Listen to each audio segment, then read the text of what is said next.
president was surprised to discover that the cleaning lady, while mopping the floor, had filled the bucket with orange peels. At that moment, he realized the woman in front of him was his wife, who had been missing for years. But when he saw the horrific scar on the woman's face, the president hesitated. Still, to confirm his suspicion, he asked the drenched woman to accompany him while he changed clothes. When he saw her wearing the same clothes his wife had worn before disappearing, the president was even more convinced it was her. He then told the woman that his wife had been missing for many years and that their 2 children missed her dearly. The woman simply consoled him, saying that he would soon reunite with his wife.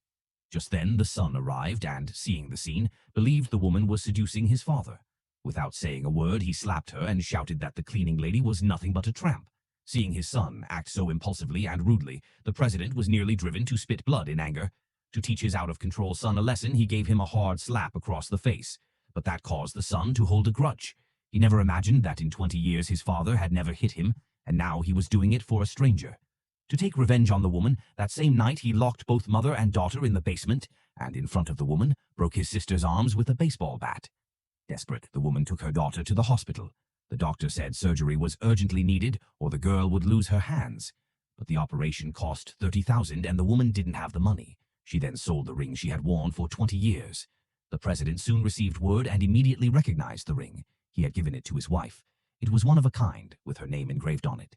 So he asked his assistant to investigate who had sold the ring.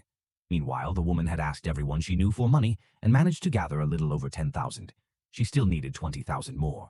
Seeing her difficult situation, the doctor mentioned that the hospital had an agreement with a business group and that employees and their families could receive up to a 50% discount. So, the woman did everything possible to get a job as a cleaner.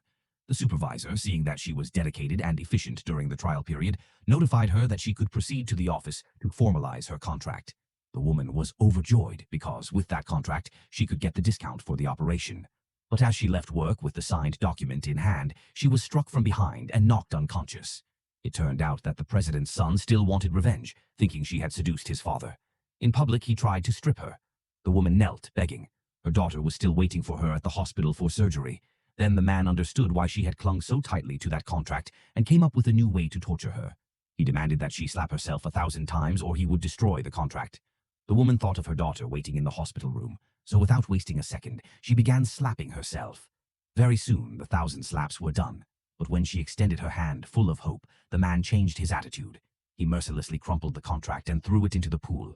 Seeing her only hope disappear, the woman desperately jumped into the water, but due to exhaustion, she fainted.